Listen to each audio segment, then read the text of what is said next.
How you doing, man? Oh, been pretty good. Been busy since I've been home. I'm actually moving my tackle shop to a new building, so I've been working on that about every day. But other than that, just enjoying a little bit of time off. Super, super. I know that people don't think professional fishermen work. They're not thinking that's not necessarily the case with you. I know you especially running your store, and I think you've been doing a little farming today too, haven't you? Yeah, I didn't today. I did a little bit last week. Cut some Right. lumber today. Went and picked it all up. But yeah, we've got. I started farming with my dad last year. We've got 2,500 acres of crops out, so got to get them That's up and in the bins and sold here pretty quickly. multi-talented for sure. Well, we want to congratulate you on having a good year. I know you had a really outstanding year once again, and we're all very proud of you. And definitely, it's a lot of fun to watch and see the results of those things when they come in for sure. Yeah, thank you. It was good. The last 2 years, I don't know that I could ever expect for that to happen again, but, it's definitely going to be the goal going into next year's, have another one like it. And I think a big aspect to it is just that I went out and fished my strengths, whether it was throwing about. The thing I see that I think is really positive for you is a lot of consistency. And anytime you're consistent, you'll do well. And I believe there's some baits that you're going to talk with us about today that have led to that consistency. So let's talk a little bit about some of the things that you've been relying on. And I'm just going to kind of let you talk a little bit. And if we got some questions, we'll throw them in as we go. And just kind of give us an overview of what all's been going on with you. Yeah, a bait that I always have tied on, it seems like, is a vibrating jig with the kamikaze swim on, whether it's the big original 1 to 4 inch or the smaller 3.5 inch. If I feel like they're feeding on that smaller bait, it's just a great profile. It's a perfect imitation of any kind of shad or bluegill, whatever you're trying to imitate with that vibrating jig, from tilapia or just the white chartreuse and white swirl if the water's dirty. And, the flamethrower or the green pumpkin flamethrower. A lot of companies out there haven't had a red trailer, and we were one of the first ones to do that. And that was really, really key in those early cold water tournaments, was to have that red trailer for the fire crawl vibrating jigs that they came out with. And then the skinny stick, which was in our new sensation line that we released at ICAST.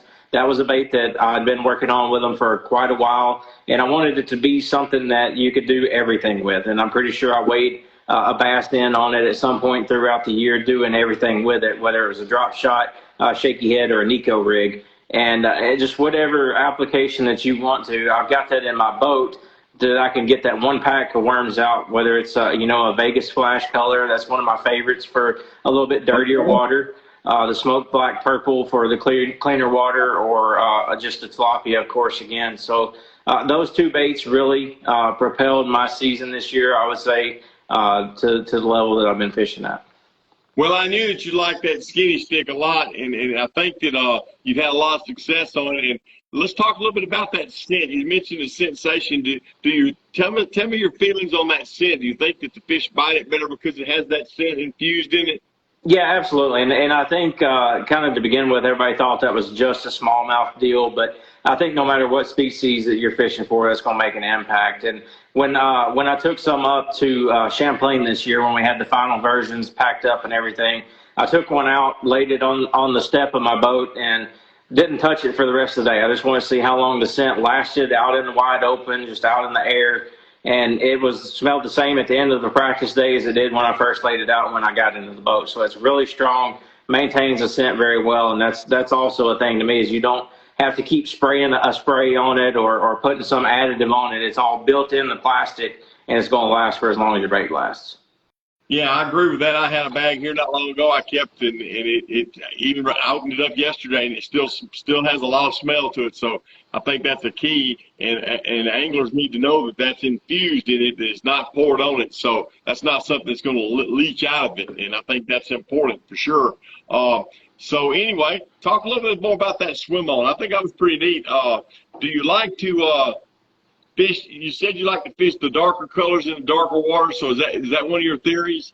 I just try and match whatever that I think the fish are feeding on. And the summertime, I go more with the naturals, the green pumpkins and things like that. And earlier in the spring or in the fall, I like more of the bait fish imitators. So, your whites, the chartreuse and white, it swirl if the water's a little bit cleaner. or dirtier, I mean, for that chartreuse. But I think the main thing is just picking the size and the color to try and mimic whatever the bait is that you think those fish are feeding on, regardless of water color. Right. Now, we've got a few questions starting to come in, so Brandon's going to kind of give you a couple of them. Let's talk about. Go ahead, Brandon. Hey, Michael, I know one of the things that we've been getting few questions coming in is, I think you can shed some light on, is that sensation, that slim minnow that we've been doing. I think you've used that a little bit. I'd like for you to kind of maybe elaborate on the ways you've rigged it and used it so far. We're getting lots of questions on that. Yeah, so far, I threw it at Cayuga on a drop shot. And I haven't, to me, the Demiki style rig just on a jig head plane, that's more of the cold water deal. And that's going to be the bait that I feel like I'm going to rely on the most. I was throwing the joint and jerk minnow. The slim minnow is just a little bit bigger, and we've got a good pearl color. And with the Sensation plastic, it actually kind of makes pearl be a little bit different. It's not quite as bright. It's a little bit more muted, and it's even more natural looking.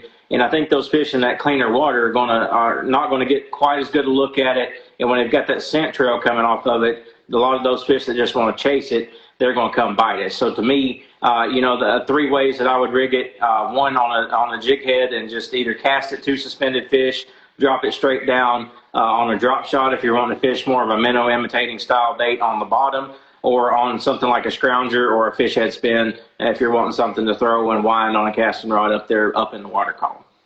I'm glad you mentioned that about the white. The white is a little discolored, and I had a lot of people ask me that question. So that was a really good explanation how the discolorization really doesn't hurt that bait at all.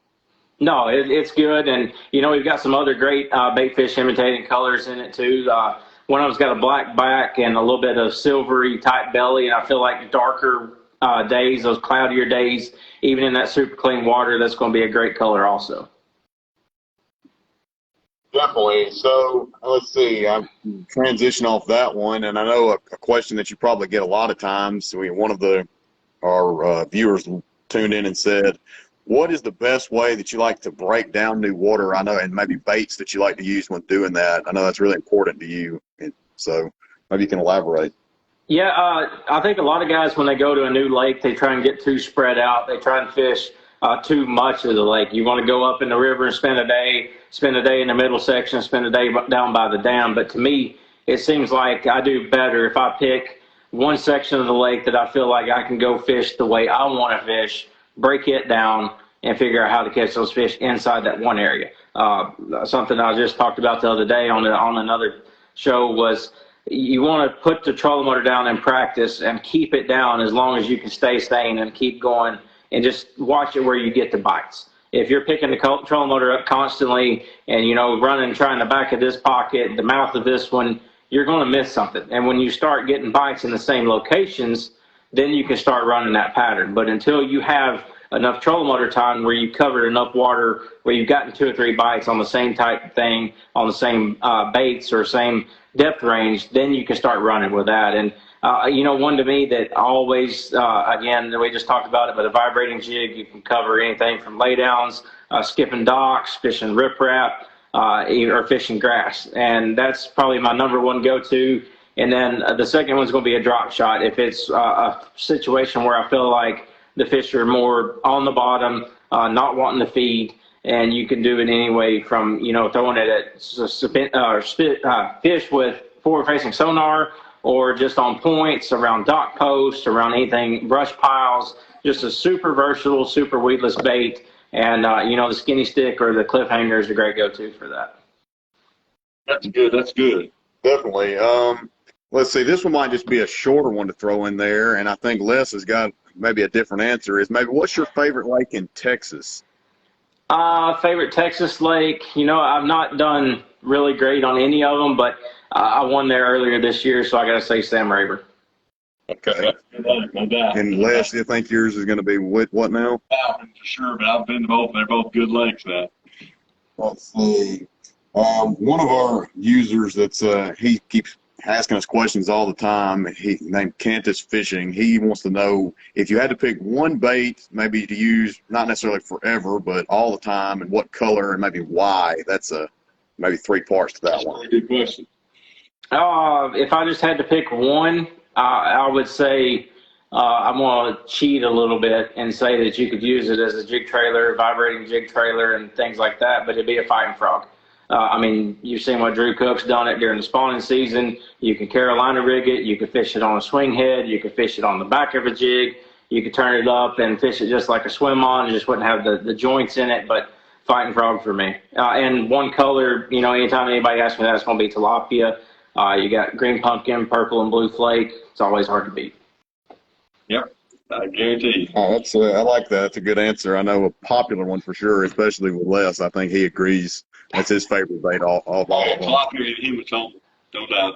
Let's see. Maybe we'll just do a couple more questions here right quick. Another one was, what kind of strategies do you like to use when you're targeting fall largemouth? Fall largemouth, that's one of those, again, where you put the trolling motor down and go. The fish are really spread out.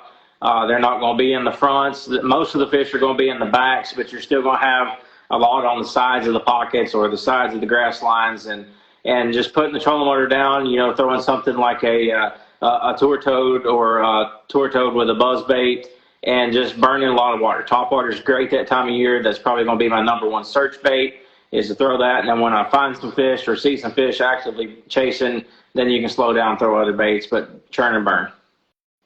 Yeah, absolutely. Definitely. Let's see. I'm going to throw a little bit of a two-parter at you, and then we'll do a little wrap-up here. But I know you get this one a lot. How do you get better at fishing? And then I know for guys, as they try to get better, then they want to get into fishing tournaments. So how to be a better fisherman, then also maybe how to be a better tournament fisherman.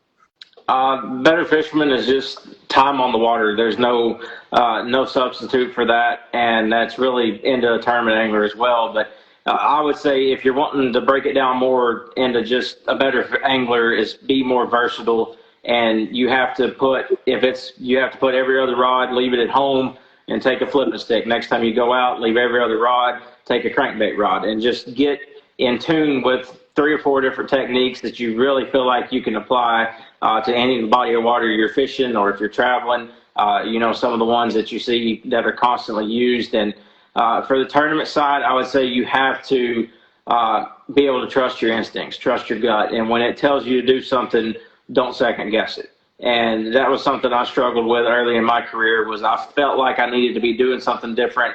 I might have had a great practice, but you know, the fish kind of moved on me. Things changed, the weather changed. And when I could go back and look at the results after and see how the guys caught them, it was always what I felt like I needed to go do, and I was just too scared to pull the trigger on it. But the last 2 years, I made a conscious effort to myself to, as soon as I had that feeling, I'm going to scrap everything, no matter what it is, what I felt like was going on, and go do it. And, you know, 90% of the time it works out. 10% of the time you still strike out, but you probably would have struck out even if you didn't pull that trigger. So consistency, get as many different, consistency, versatility, and listen to your gut. Okay, good. Let me throw one question here that everybody needs to know, because I know a lot of people go up to Chickamauga, where you live, and Dayton to fish. Tell us where your new store location is going to be so people can find Michael Neal's tackle shop, the Dayton Boat Dock. Yeah, we're just going to be like a mile and a half north on Highway 27. It's right on the highway front. So we're going to have plenty of parking still. It's a 2 or 3/4 acre lot. So we've got some room to expand. It's a 5,500 square foot building, but it's 7787 Ray County Highway. It's right beside Taco Bell, between Taco Bell and Walgreens, across from the Justice Center. So not far up the road at all. We'll probably be moving there right around Halloween, sometime like that. Last week, October, 1st of November. So it's sometime around the 1st of November, your new shop will be open, and I'm assuming you're still going to call it Dayton Boat Dock, and everything's going to be the same on that. Well, I'm going to change it just to Real Deal Tackle. So I'm just going to play off the nickname and stick with Real Deal Tackle. Dayton Boat Dock's always been right there at the boat ramp, so I'm just going to kind of leave that name and assume another one. Okay, that sounds great. Well, we wish you best of luck with that, and obviously we hope you do super well in the coming year and everything to do with your tournament fishing. And we appreciate you being on here, and we appreciate everything you do for Big Bite Baits. Yeah, thank y'all. Anytime.